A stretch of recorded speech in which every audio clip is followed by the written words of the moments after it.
Well, hi everybody, and welcome to Academic Entrepreneurship. This is a webinar that's brought to you by Johns Hopkins University's Advanced Academic Program. My name is Tristan Cabello. I am the Associate Director for the Master of Liberal Arts here at Johns Hopkins University. And this webinar is part of the series of webinars that we've had during the spring semester about pursuing an academic career. So the first webinar was on PhD studies. The second one was on conferences. The third one today is going to be on entrepreneurship. And the fourth one, which is scheduled in April, will be on publishing.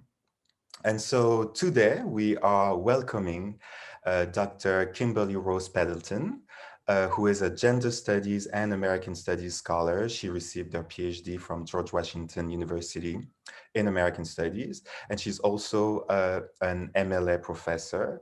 She will be teaching a course this summer for the MLA program. And Kim is also a intimacy coach, and she has her own coaching business that she built right after her PhD studies.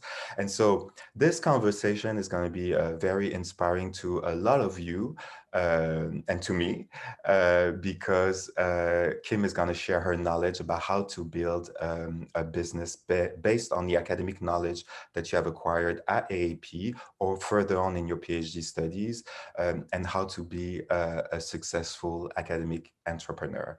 We will have a Q&A right after Kim's presentation. But without further ado, let's welcome Dr. Kimberly Rose Pendleton to AAP. Thank you so much. I'm so pleased to be here, so honored to be having this conversation, and, a little nervous too, because I feel like this is one of those topics that I know going through my own graduate career, we didn't spend a lot of time talking about. And it even felt maybe even a little bit off limits to think about some of the ways that we can use our academic training outside of the academy. It felt a little bit like that's what you do if you're kind of being a little bit of a rebel. And so it's interesting to just notice that even all these years later, I still feel that a little bit. But I'm excited for our conversation, excited for the questions. And, I plan to tell my own story a little bit, to talk a little bit about my business now and how it connects to my scholarship and my graduate training. And then to start to open up some different avenues where for those of you who are considering something similar or even just aren't sure yet how this could be related, but it could just maybe plant a seed, and then further down the road it could be something that's at least on the menu of options in a way that I think it would really serve the world for more academics to be out doing this kind of work. So anyway, all that to say, like Tristan said, I'm Kimberly Rose Pendleton. I have a PhD from GW and a master's from Yale, and I spent a lot of those years, many years, as you I'm sure also know, assuming that the best way to continue to ask the kinds of questions that I liked to ask and to continue to write and to research and be in that nerdy zone that I loved to be in was going to mean that I would try to become a professor. That felt like that was the only option really if I wanted to keep doing what I loved to do, which was be in the classroom, be talking about big ideas and things that I thought mattered. And I didn't really ever consider alternate pathways, except when I considered, maybe it just not working out, like either applying for an academic job and not getting it, or, I don't know, something. I had sort of like nightmares and heard nightmare stories about how hard it was and how competitive and going on the job market and that kind of thing as a professor. But for the most part, I tried to just not think about it. I tried to just plow ahead and assume that I would deal with that when it came. And I spent my time, especially as a doctoral student, working as a TA and really kind of falling in love with academia. I could see a lot of issues with it, of course. I think most of us who are in it are probably better acquainted with the fissures and the ways that it could improve than anyone else. But I also felt like it still was worth it.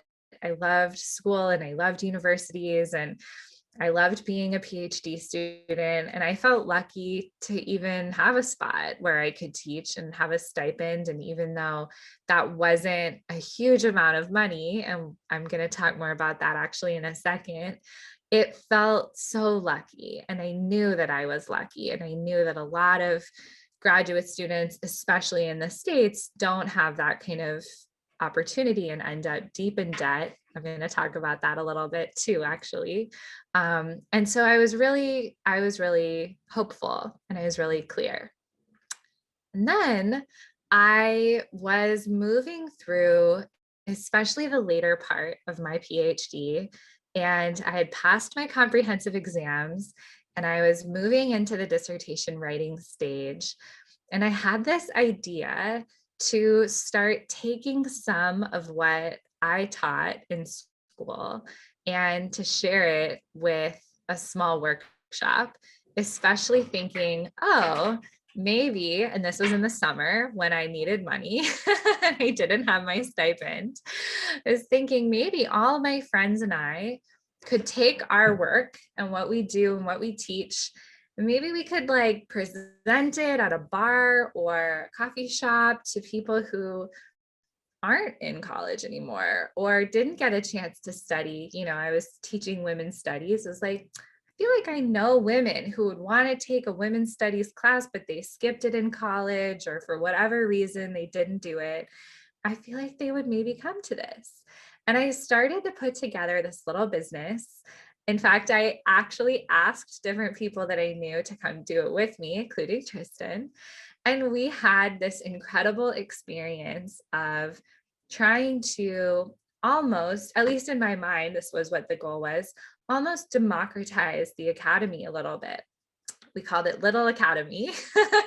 And it was the very beginnings of my academic entrepreneurship journey, way before I knew, what this could turn into. At the time, I had really lofty, very unrealistic goals, thinking like this would make us all rich. I really thought everyone in the world might be as nerdy as we were, and that they would just flock to this and we'd be selling out and hundreds of people would be clamoring for a ticket. Instead, it was much more intimate. It was small conversations in a local bar, in a local coffee shop, but they were great.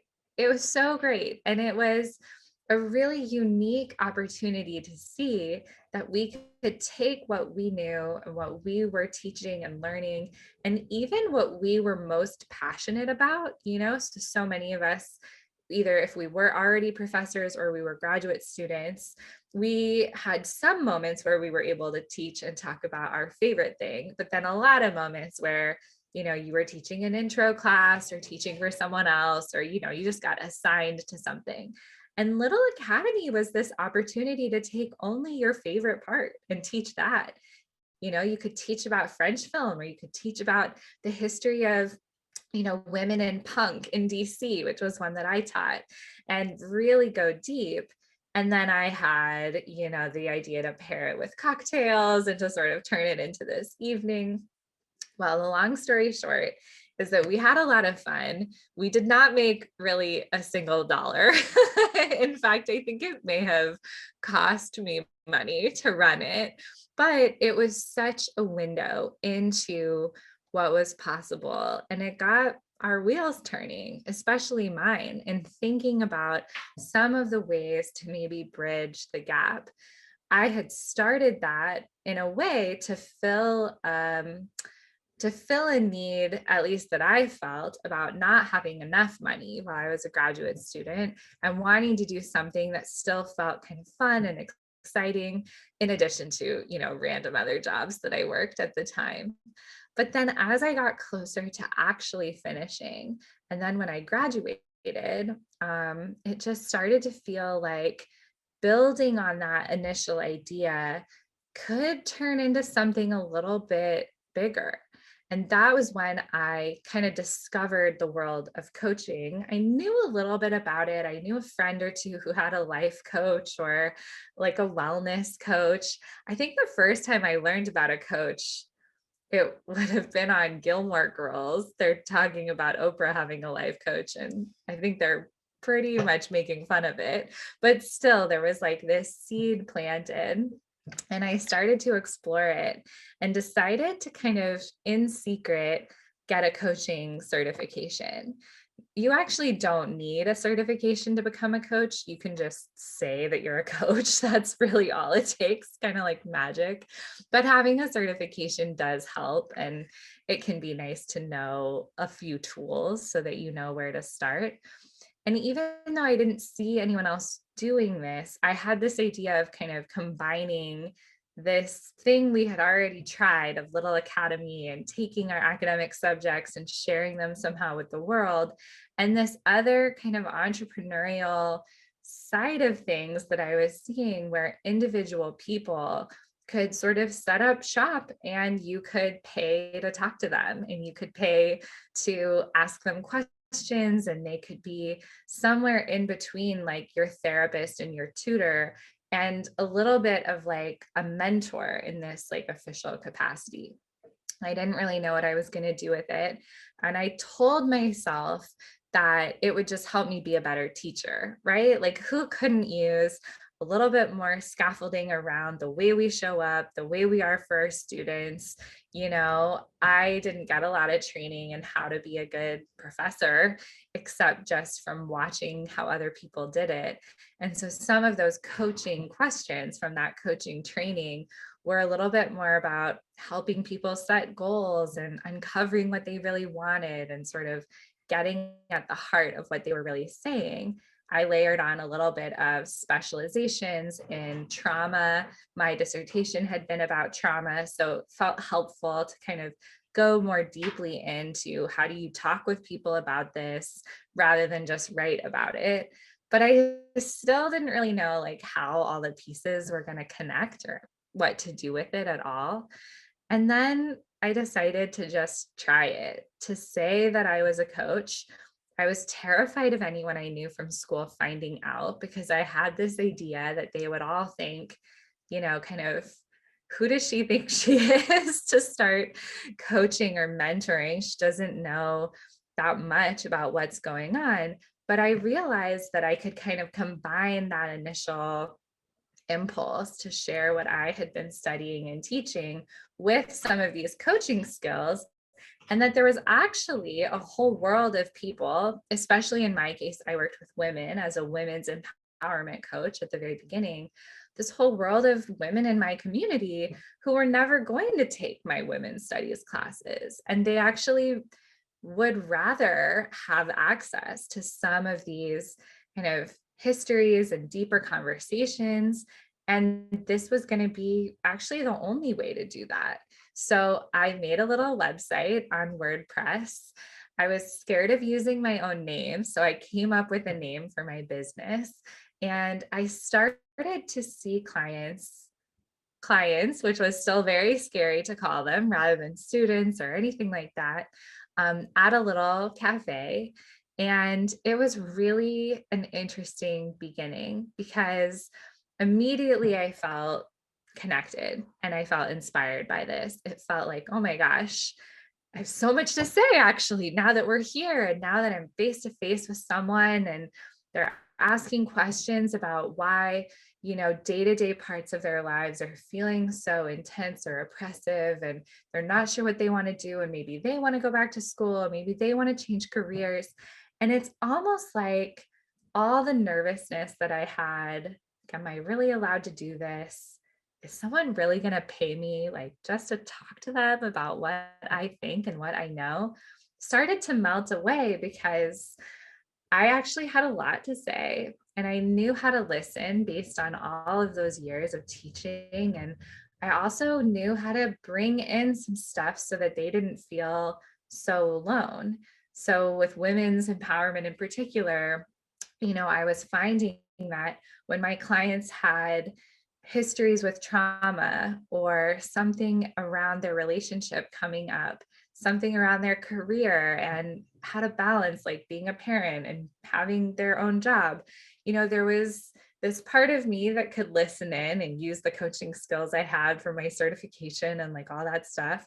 And then every once in a while, I could also bring in feminist theory that I thought would really help them. And there was almost like this way to insert what I knew around like, yeah, a lot of people write about the second shift, actually, where you're coming home and doing more labor. And of course, you're exhausted.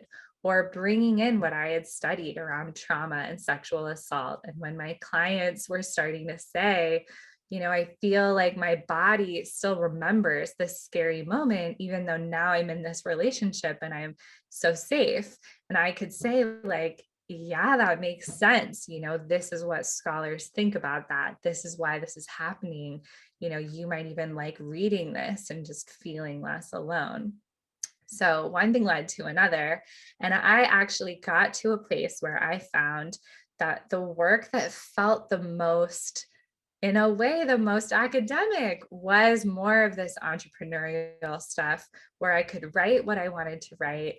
I could connect with clients about what I wanted to share and say, and almost see these bigger pieces that went beyond just kind of trying to be on track in my academic work. I still, though, felt really nervous because it still seemed like not the right path, that the right path and the right thing to do. And the thing that we had all said we wanted was to graduate and to look for an academic job, to take what you could get and to be, grateful for it. I found myself in a position of actually turning down a visiting assistant professor job and doing this business instead. And I felt insane. And, like so many people do, I had some personal reasons for doing that. It didn't feel like it was just an easy choice. And still, I had all this guilt and all these kind of weird feelings about, are my advisors going to think I was a waste of time? Is it going to feel like I am, not as serious or not as smart? I really had so much ego wrapped up in people thinking of me as this scholarly person. And now I'm just going to be a life coach? I had some real questions about that. But what I found as we kept going was that it actually ended up helping a lot of the people in my life, including in my graduate program, to imagine other ways of utilizing our degree and other ways of even engaging with our community and our society in a way to use what we knew and then share it a little bit more broadly. Now, I certainly don't think every single academic needs to set up a coaching business on the side or anything like that, but it did get my wheels turning that we could use more consultants and bloggers and writers and people who are taking what they've learned, especially these really specialized and insightful years of study, whether it's in our master's degrees or in our PhD degrees, these graduate focuses that we've got really felt so needed in society. I started to get to this point, especially over the last few years, where it felt like we need interpretations and analyses and conversations to be had by more people who've spent the time to really look at the past and to look at literature and to look at society and the way that we behave together. I wanted more think pieces and courses online and coaching opportunities and consultants to come in and be able to say, this is how all of this fits together. And I started to get really excited about the thought of more of us having that entrepreneurial dimension to our work.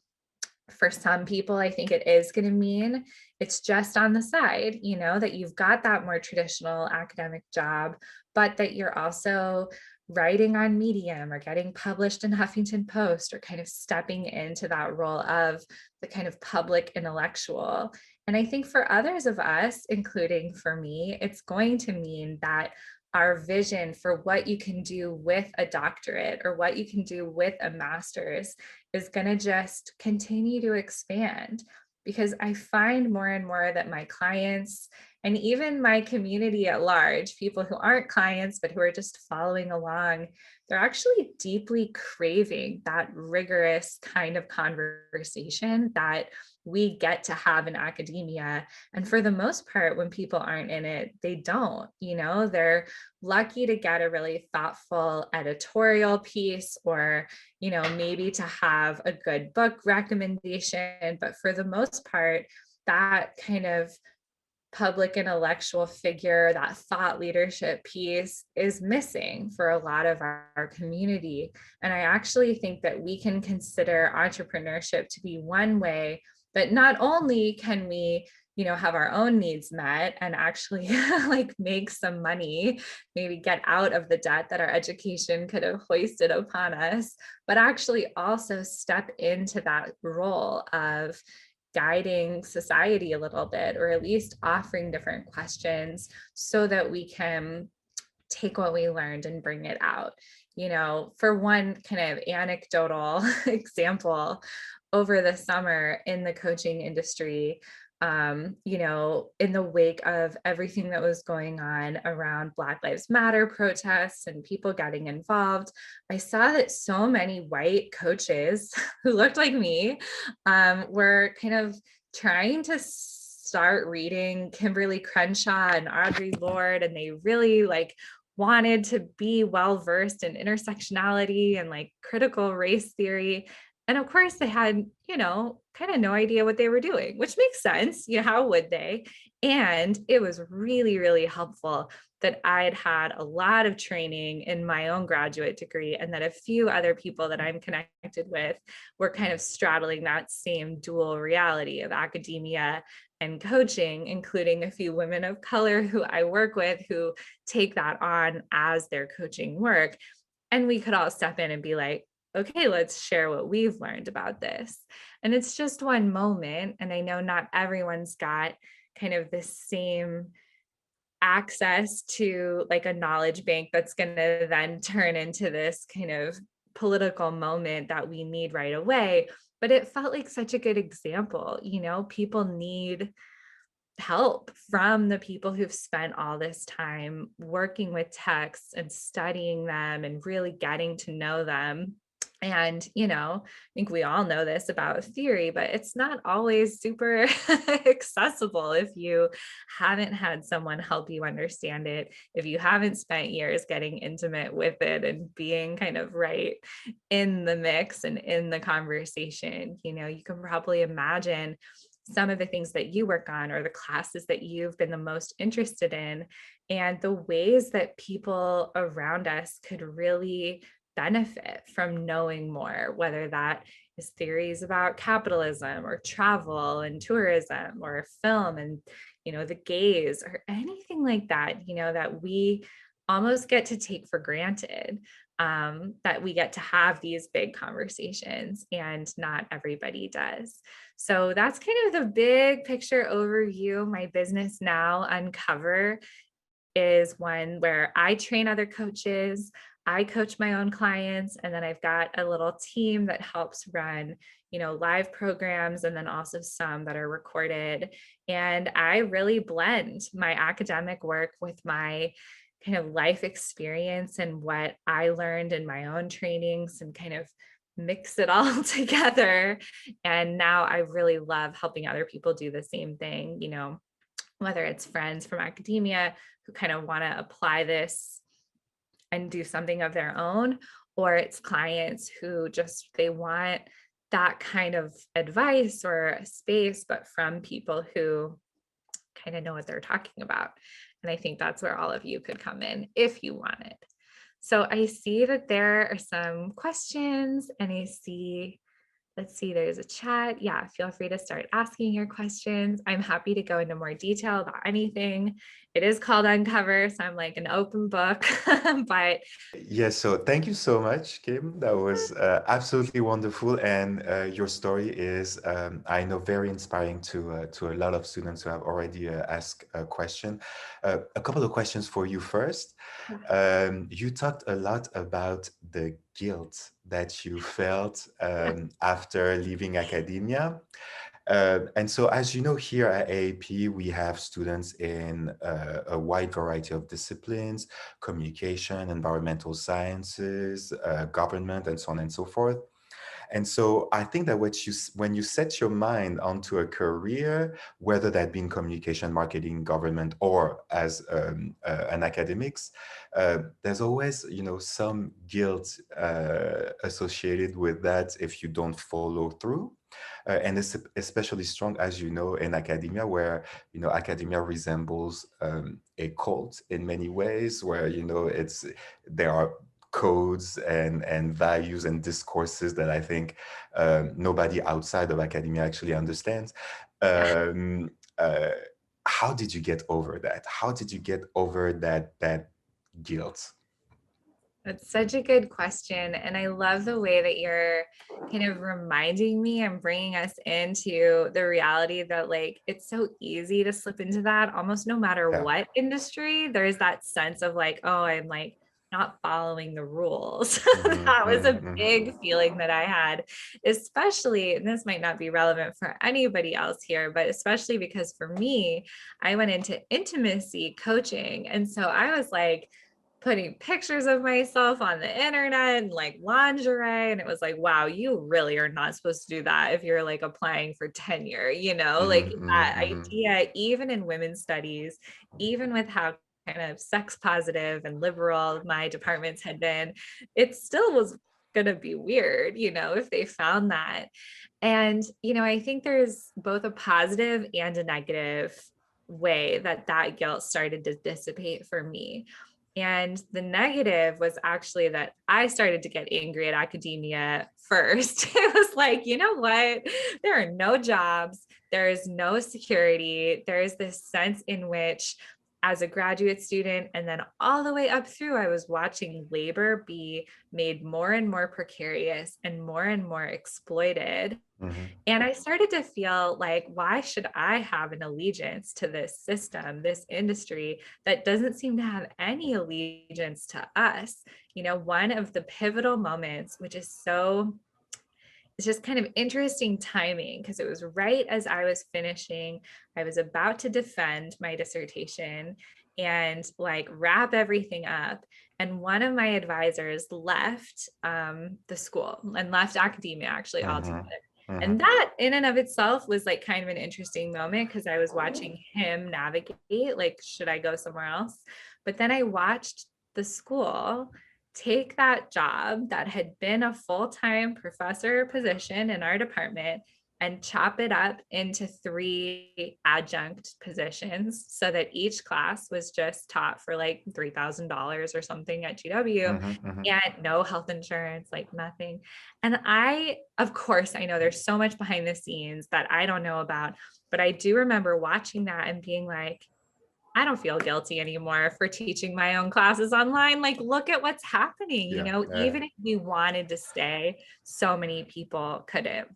Mhm. Then the more positive version, and the one I would probably tell, at a cocktail party or something instead, was there was that sense of almost like civic duty and excitement around the thought of like, what if some of these ideas get to escape, like escape the ivory tower and escape academia? What if we could almost be like Robin Hood and like bring some of them out and like share Mhm. them? And especially with what you were mentioning with people who are in, environmental science and thinking about different ways that we can be doing things, it's almost like more obvious, like, oh, of course we need consultants who have done all this deep work and training. And of course we need people, running businesses who actually have studied like social impact and Yeah. history. They're not just like out here like running wild. Yeah, yeah, yeah, So yeah, yeah, it yeah. was definitely both. Yeah, yeah. Other question to you also related to that. You mentioned that you got a coaching degree or license. Mhm. Uh, what other type of education degree certificate did you do after your PhD in order to run your business? Did you get any courses in how to run a social media account, how to run a website? Did you do all of that on your own? Did you hire people? How did that work? No, I love that question. And I see in the chat somebody mentioned Yeah. a program that I have heard really great things about. I haven't graduated from this myself, but that at Georgetown, they do, I know, have an executive coaching program. But I will say my own journey was really interesting. The first thing I did was I hired my own coach, and I didn't tell anyone. I was like very nervous and embarrassed in a way about it, but she had a business that I really loved. It'd be the equivalent of somebody kind of hiring me to see like, okay, I want to do what you do and maybe, whatever else comes up. And I found that to be really helpful. And then I did go through a coaching program at a place called the Dragon Tree. I'm happy to share links, or it's a little bit more spiritual in some ways, or maybe that's not the right word, but maybe more of a wellness kind of coaching training. And so there was a lot about like Ayurveda and like a lot about kind of balancing parts of you. And I don't necessarily use all of that. And I think I found it a little bit more because a friend had been in that one. And I was like, oh, good, I want to be a coach. But the way they taught me to ask questions was really great. And then that did actually end up being why my team and I created our own coaching training, because we were like, we don't really have one that we recommend as a go-to. So especially for anybody who's more interested in that like intimacy coaching style, I would recommend mine. And then I have heard amazing things about the Georgetown one, especially for people who might want to do more business coaching. Mhm. Yeah, yeah. And so, yeah, thank you so much for everything that you're sharing. This is very inspiring, and I know to a lot of students here. I'm going to switch to the students' question because we have a lot. We have one question from Linda, who's asking, and you can answer that a little bit. There are many coaching certificates out there, including those focused on feminine power. How would a person select the best program for them? Yeah, that's a great question, especially because like many people who I know, I've bought things and done programs that in the end I wouldn't recommend, and then some that were just amazing. And so, you don't want to say that like you just have to try it, because you want there to be some rhyme or reason to it. But I do think that by now I've gotten to a place where I see a lot more, I don't know, I feel like a little bit more discerning and intuitive about it. And I would say if you're comparing a bunch, or you're kind of feeling into different programs, especially when it's something a little bit more ephemeral, like feminine power or empowerment and confidence, and these things that, they could mean something different to everyone, I would really look at who is leading them. It might seem obvious, but I don't think I always thought that way. I think I was more in that school frame of mind of like, what subjects will I learn? And now I think I'm a little bit more discerning about who is in charge, how diverse Yeah. is the team, how is power and profit getting shared in this company? Is this just about one woman getting really rich, or is it like all her team is rising together and working on this together and kind of nurturing? And I would also say, some of those same skills that we hone in academia, especially around like reading and reading against the grain, like you can apply that to people's work and their blog and their business. Like, did they say something about, a moment that really mattered to you, or did they keep quiet just to sort of like stay shiny and plastic. It might seem obvious, but I really think a few years ago, I wasn't thinking that way yet. Mhm, mhm. Yeah, thank you. Matt is asking, how do you pitch or advertise your service and through what mediums? Yeah. Okay. Well, I have used basically all organic marketing. There are other ways to do it too, like with Facebook ads and different kind of media and PR pitching services. But what I find is that those tend to be really expensive and not necessary. I would just recommend social media. So, what I did, and something that I think probably would feel a little safer for most people, is I created a second account, a second Instagram account. I had a Facebook page and it was like for the business. And I kind of Mhm. let myself separate myself a little bit, especially at the beginning of like, this is Uncover. And like, Mhm. here I am. And now they But, blend. Kim, if I can cut you off here, how did that work? How did you separate that Yeah. you were not on, because you said that at first you were still Yeah. trying to pursue an academic career, right? So you Yeah. didn't want people to see pictures of you Yeah. on Instagram. So how did that work? Yeah, no, it's such a good question. And it's kind of funny to think about now because now Yeah, it's like such a blend and I'm just like, yeah. come on in and everybody Hmm. knows everything. Hmm. But yeah, at the very beginning, it would have been like, okay, create new account, uncover coaching, and like a Yeah. picture maybe of there are a couple of kind of just like offhand resources that people might want to know about. Maybe you already do, but there's this place Unsplash where you can get royalty-free photos that Hmm. artists just share. So I used that a lot. I used Canva to make some graphics, and it would be Yeah. like picture of coffee, a little graphic about intimacy, a picture of women working, and being like, here I'm coming out, here's my business. And then a few people did know, and they would help refer friends or make connections. And then I also would look for local, this is a little harder now with the pandemic, but hopefully this will be an option soon.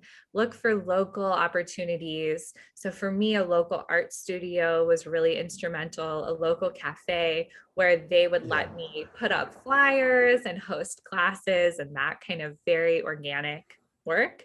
Mhm. What I would encourage though now for anyone starting now, and especially anyone here, is I would say be braver than me. Like combine it all because what people actually want is your expertise and your experience. So if I had just gone straight to what I do now of like, hi, I'm Kim. I have all this training and I'm a coach.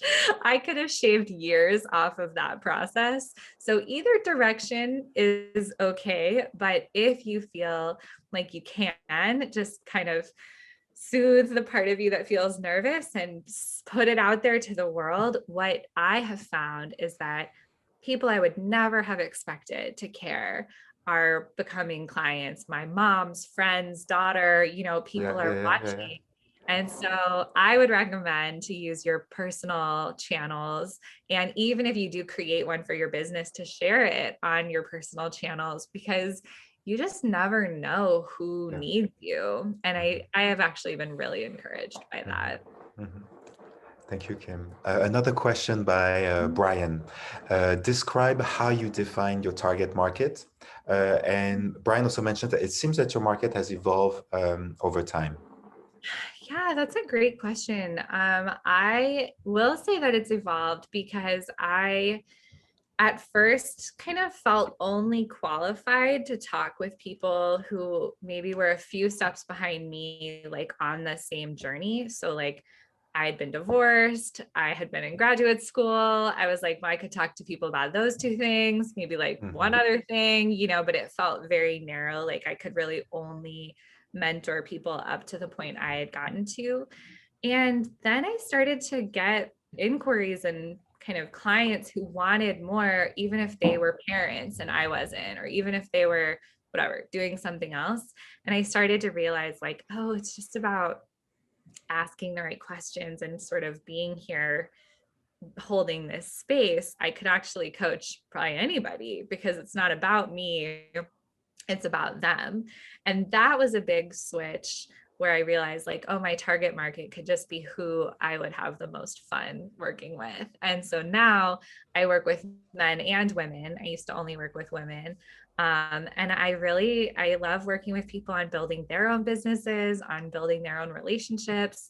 And it feels kind of like, oh, my target market now is anyone I like and who I would want to hang out with. But before, I think it felt like anyone who was a bit behind me.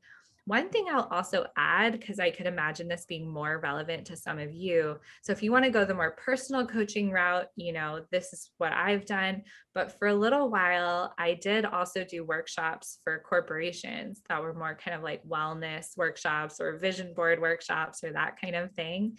And I only stopped because I was having too much fun over here doing my thing. But that's another big opening, and they really need people to come in and help them because our economy is crumbling. And so, that's like another niche that I could imagine a lot of people here filling and kind of bringing their expertise into some of those fields as a consultant, maybe working with HR departments and saying like, let's do a workshop on this, or, let's change some of these practices.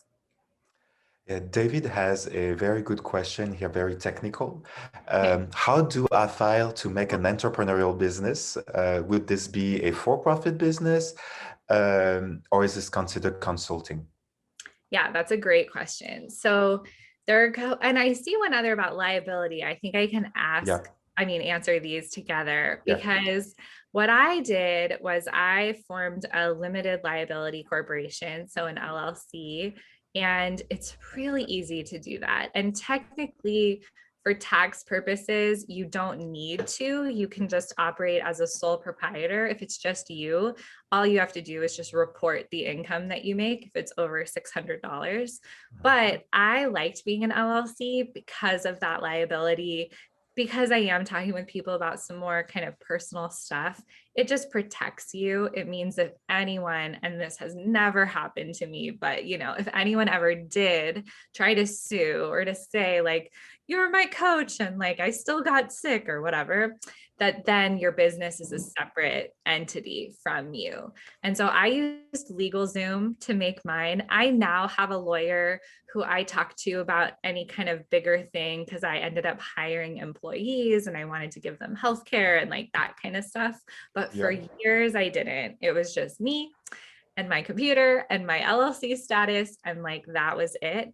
And that's what I would recommend, whether you are going to be a coach or a consultant, just because it's such a nice thing to be able to put like on your invoices and in your documents, like, I made it Kimberly Rose Pendleton Coaching LLC, and it was Mhm, very easy.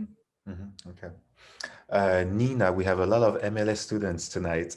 Mhm. This is so encouraging because it's the same conversation I've been having for years about entrepreneurial academics, which is what led me to the MLA at JHU. I've been able to reach clientele overseas and meet great success, but honestly, here in the States, it's been more of a challenge. How would you recommend expanding business here when academia can be so rigid when it comes to this kind of creative extension of education? Mm, I love this question, and I wish I had more of an answer. I will say that I have been shocked by how, I was so afraid of what reactions I was going to get from my advisors and from my other students. And I don't know, I probably would have been nervous even to tell Tristan about it at the beginning. But then instead, everyone, 100% of people have been like, oh, this is a great idea. We need more of this.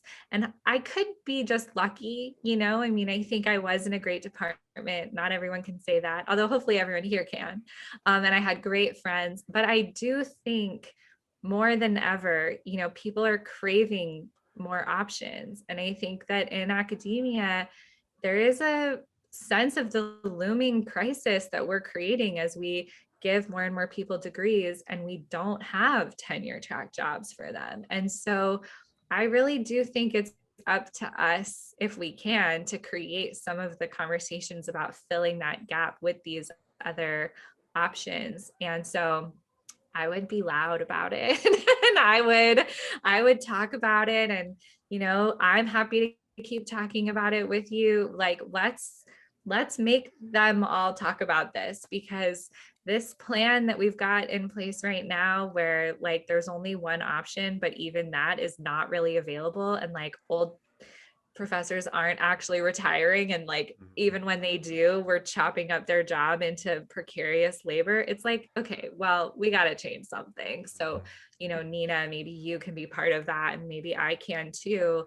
And I would love for that to change and there to be more academic jobs in addition. But in the meantime, I wonder if we can take matters into our own hands a little bit here. Not that we should have to, but Sarah here has a fun question. Have you ever had to deal with a client who might have been unhappy with your services and who maybe was rude in some way? Sarah, yes. So this is such interesting timing, because I have been thinking a lot about this just this week and talking about it with a few people. But something really interesting happened. So, one of the ways that I branded my business, and you wouldn't have to do it this way, but you can, was very much like personal branding. Like, this is me. Here I am. I can talk to you. I'll be your coach. And so you're putting a lot of your own thoughts out there. And it's a lot of like, here's my life, here are my thoughts, here's my journal, here's what I'm thinking about this.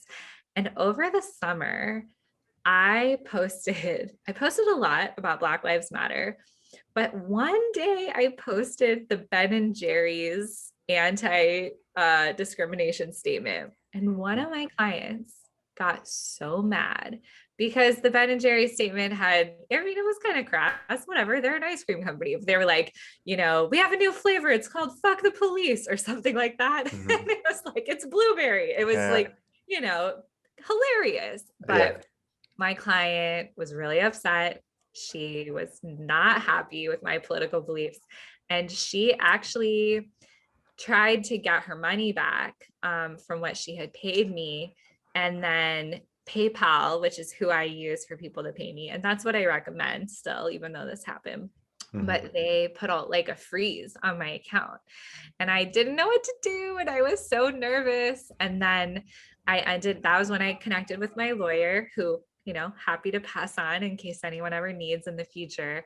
But she helped me write a statement about what was going on, and we won. So that's luckily the only time that's ever happened. Most of my clients are great. Most of my clients agree with my politics, I think, because I'm so loud about them. But that one time when it could have gone really bad, she had paid maybe the previous year. I think she was just so angry. She didn't win. So hopefully that's like reassuring to anyone who feels a little bit nervous. We have two more questions, Kim. Yakir is asking, what advice do you have for marketing and selling your academic skill sets? Yes, this is such a good question. I feel like I took a long time to, and maybe this is still evolving, but for me to feel like I could really put into words how we can be useful in a way outside of the classroom and outside of our research. But one of the best, I think, skills that you learn in academia and that you kind of don't learn anywhere else is that critical analysis, and that kind of not taking things just on face value, really bringing context in, whether it's context for our own kind of feelings in the moment or the politics we see. But, very recently, I was able to write an article for a religion blog, and I was nervous about that because it's a lot of my former colleagues, but I could bring together what I had worked on with my clients around their own religious backgrounds and what I had studied in my dissertation and in my work to write an analysis of the coup, the insurrection on January 6th, because I saw this connection with the evangelical politics that I had looked at that I didn't see anyone writing about. And I think that's such a good example of what we can do in this kind of academic entrepreneur blend, because not everyone's going to have that ability to not just see what's happening now, but to connect it with, in my case, the personal lives of who I get to talk to, and then also this like history and social kind of brewing feeling. And so I think that you can really lean into the fact that not necessarily that I would say, go around telling everyone you're smarter than everyone else, but there's this sense of I'm able to see context that not everybody has. And that's so helpful. Yeah, yeah. And of course, I want to remind everybody in attendance that Kim is teaching a course this summer for the Master of Liberal Arts. And the last question that we have for you here, Kim, is a question by Colleen, who's asking, does your coaching impact how you teach at Johns Hopkins? I love that question. What a beautiful place to end. So I do have a funny answer to that, which is that I realized my coaching style had been blending into my teaching style when I asked the students in my last course, okay, think about how you want to feel when you turn in your final paper. And I was like, wait a minute, that's a coaching question, isn't it? But what was so interesting was that the answers were so great. It was people tapping into like, I want to feel accomplished and proud. And I want to feel like I've done work that really matters. And I want to feel inspired. And I had them connect to that vision and then keep checking in with it. And at the end, we got to circle back and think like, is that how you feel? And it was one of these really beautiful moments where I had seen all along how my academic training bled into coaching, but I hadn't yet seen coaching come the other way. I did. So I invite everyone to tap into that, and think about how do we want to feel at the end of all this, whether it's our PhD or our first job or our first publication or our business, getting launched. How do we want to feel? It's a classic coaching question, and it's what I really love. Yeah. I mean, I love this. And I have one last question for you, Kim, because I saw a recent post about this on your Instagram. So, of course, money is important for everybody. I mean, we all need, to pay the bills. You mentioned a visiting assistant professorship that you decided not to accept in the end. Those positions pay what in America? 60K, 70K? I mean, I think this is about it, like if you're lucky. If you win the jackpot. If you win the lottery, you get to make 60K a year. And so I know that your business is blooming, has grown. I know that you've been hiring people too. How are you doing now when it comes to the financial stability of it? Financial side. Yeah, I love it because, I do think it's important to talk about, I don't think we talk about money enough, but you're so right. 60, especially in academia, right? Yeah. Especially in academia. It's like, oh no. But we made $500,000 in my business last year. We made that whole amount even with the pandemic, and I've been able to pay my own team. Of course, like I still can't wait for even more growth and more people to join us because I know, we get inquiries about people who want to coach with us, but it's incredible. I would never, ever have guessed that we would be.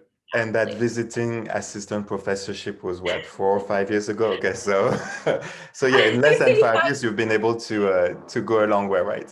And you're absolutely right. That amount, that maybe $70,000 a year would have been me feeling like this is the most money I could even imagine. And we made that an Uncover last month, because it's just like, this gets to grow. And so I won't pretend that all that money goes right into my pocket. Like, of course, it goes to the team and taxes and all that stuff, but still, I can't believe it. And I really think it's important to talk about that side of it too. Absolutely. Kim, I know that you've been inspiring to a lot of students tonight, and that was wonderful to see you. Congratulations on your wonderful business that you are right. I didn't know about during the first year I had known you.